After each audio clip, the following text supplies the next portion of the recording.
Okay, we're going to start this meeting with some comments from Attorney Corey Swanson and then some from Attorney Sheriff Brandon Harris. Morning, everybody. Stand back 6 feet. Try not to spit in your general direction. So I know that there's some concerns, complaints, and a couple folks in here not wearing masks about this whole mask directive.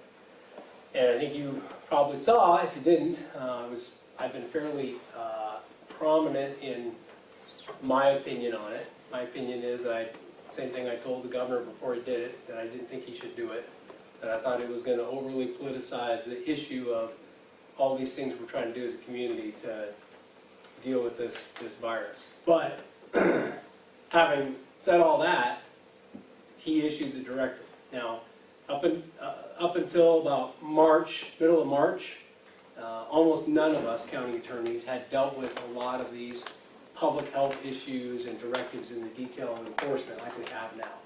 But beginning then with that first directive and with the County Board of Health's directive, I've done a lot of research on this issue, and under Title 50 of Montana Code, public health directives can be either local, done by a local Board of Health, or they can be statewide, done by, really it's the Director of Department of Public Health and Human Services. And the way the governor's done his orders ever since the first one didn't, we pointed that out to him, but the second one on, including this last one, are done as a directive from the governor, but it's incorporating and using the Public Health Directive of Title 50, Chapter 1, Director of Public Health. The point is this: it is an enforceable mandate. And under that mandate, primarily it's going to fall to local jurisdictions, county attorneys, sheriffs, to enforce it, okay? So what I told the governor, and you probably saw it, is this thing's going to be a nightmare to enforce if we're running around reporting on everybody, because law enforcement's already stretched thin. And my office is stretched thin, and I'm darn busy.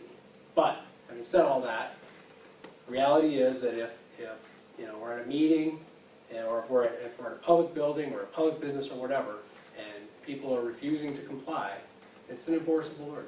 And my expectation is that we're not going to have any big conflicts or confrontations in this community, but if we do, I'll have to enforce it, and I will enforce it. So for this morning, for example, so Tim's, you're not wearing a mask. Are you planning? I mean, I don't know if you're making a statement or not, but I mean, my request to you is to wear the mask, even if you disagree with it. The same thing I said publicly is, look, people can disagree, and you can say, I don't believe it's constitutional. I'm asking you just to wear it as a courtesy, even under protest, for your neighbors and for people that are trying to function. And this board is trying to function. This board did not implement the mask order, but this board's going to follow that mask order. And so that's my request to the public. The reality is, this disease has come upon us very quickly, and there's still so much we don't know about it. And best scientists in the world are working around the clock trying to figure it out. It's not going to be figured out in the next month, next 6 months, okay? So eventually, at some point, they're going to get a virus. It'll be the fastest virus that ever went from point of origin to market in the history of the world. And there's going to be some glitches with the virus, I guarantee. It's going to be basically an experimental virus. But what I think experience is going to show us is, over the course of several years, when everyone's going to say, well, don't do masks, they're not effective. Well, nobody really knows that. We're not scientists. I mean, unless someone here has a lab with coronavirus and they've been running experiments in their home, we're not going to really know. We have theories. Facebook, I mean, there's Holiday Inn Express must be so crowded these days because we have all these people that are not epidemiologists, but they act like one because they stayed at the Holiday Inn Express last night. And so the reality is we don't know. We don't know if masks are effective. We don't know if social distancing is effective. We don't know if the washing is effective. But the reality is it's probably a combination of all those things are effective, just like they are for every other virus. We're asking that you follow the directive, even if you don't like it, because for the time being, it's the best we have. Tests are really backed up. I went and got a test because I had someone that was close to me that had symptoms. We both got tested. we were both negative. It took 8 days for me to be told I was negative. So I'm working from home at a very busy time. It's super inconvenient. This whole thing is inconvenient for all of us. But we're going to try and get through this as a community. And what I would like to really do is get through this as a community without issuing public health directive violation notices or whatever else it might be. So that's my request to the community. But bottom line is if I have to enforce it, I'll enforce it. So I don't know if there's any questions on that, but that's, and final thing I'll say is, yes, this thing's constitutional. There's all these, like I said, all these would-be scholars out there that are saying this is not a constitutional directive.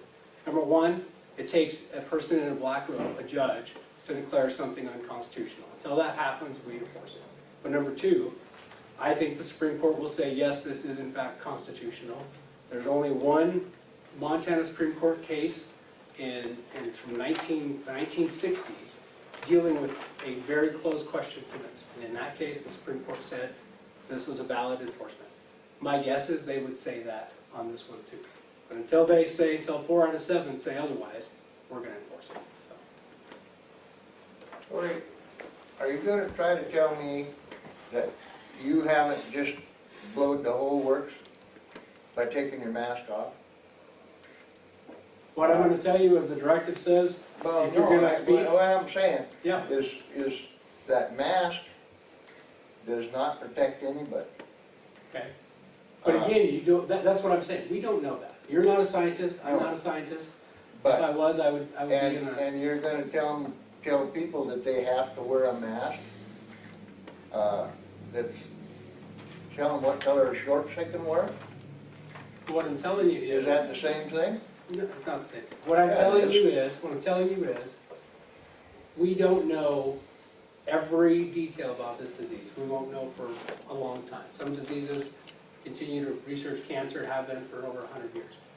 What I'm telling you is the best information we have right now, and the directive from the governor, is wear a mask in settings like this, and I'm the guy that enforces it in Broadwater County. I'm asking. And I've got oxygen. Yeah, you're exempt. That's fine. Don't wear it. What I'm saying is, we're going to do the best we can with the information we have. Any questions? Mr. Swanson, Tim Ravendall, for behalf of the Commissioner, going through the chair. I do have some comments on this, and I would like to respectfully answer that. But I have some, I think I'd like to, before I say, I'd like to hear from the Commissioners as far as where we're at here in Broadwater County in this community. And I'm going to echo something that Corey said to me this weekend. This has a lot to do with respect and responsibility. And I fully appreciate that to a high degree. And I've said it in this meeting context many times. With rights come with responsibilities. And so I do respect that fully. There's history here, not only with myself personally, but in this community and within this local government body that has infringed on the rights of the people multiple times. And I don't want to stand by without making sure that we are on the right track to correct some of these things, as citizens as well as elected officials at the local government level. So with that, I'd like to hear from the Commissioners. I'd like to hear, Brandon is here with the Sheriff's Department, and then I would certainly go forward with specific questions regarding what we're talking about here today, and not only my rights as a citizen, but as my rights under the freedom of the press. Well, and I guess I would just say, and I've been a guy that's been going to bat for you to be able to come here and have access. That whole thing, the fight we had, however long that was, 2 months ago, you know what I mean? And I totally understand your point of view. So the question, Tim, is are you here as a citizen making a statement, or are you here as a member of the press? Because and it's just a matter of journalistic ethics. You're either reporting the news or you're making the news. So if you're here with the press badge on, then if you're a journalist, the journalist would be wearing the mask and not making the news. They would be reporting the news.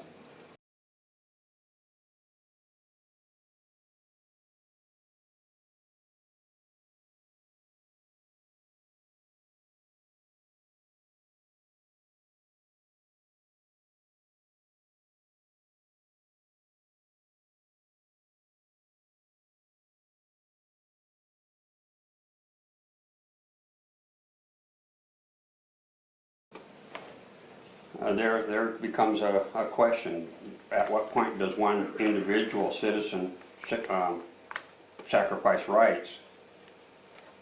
It's simple. Okay. But this directive is being applied to everyone in this room equally. You're not being singled out regardless of whether you have a camera and a badge on your shirt. So that's where I think there's not a restriction on freedom of the press if you're being asked to wear a mask like everybody else. Let me clarify. Okay. I'm talking about the freedom of the press because that's a historical issue that's on the table. Absolutely. I'm not saying it's an issue today. I am saying that it is an issue here that we need to make sure that we're on the front page. And again, I'd like to hear from everybody. Okay. But the speed limit applies to everyone equally. Journalists don't get an exemption, okay?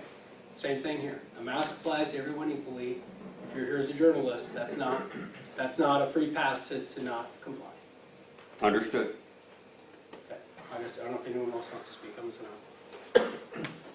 I have a handout that I gave a few people in here, so if anybody wants one, it's from the sheriff's. Sheriff Winmehan signed off on it. You know, it just comes down to, this is put on us. We didn't want to be out being the mask police, but unfortunately that we got handed the cards we were dealt. So, Tim, we talked in the hallway. I'm asking you to put it on. We can get this meeting started, and Nick and I can do what we have to do on the agenda and get about our day. But, basically, like what we're talking about, it comes down to respect. We don't want to be pulling anybody out of meetings. We don't want to be writing tickets. We're asking you as fellow community members to respect everybody else, respect the mandate, and go about the proper avenues of fighting what you believe isn't constitutional, and just listen to what we're asking today. So, outside of that, I don't really have anything else to say other than please put your mask on, and these guys can get this meeting started. So.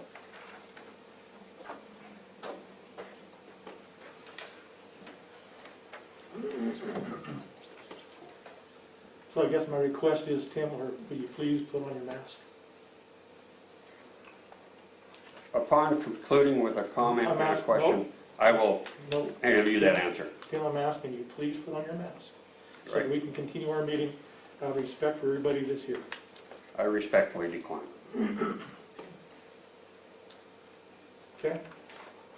Well, then I guess at this point, I'm responsible for this meeting according to this directive.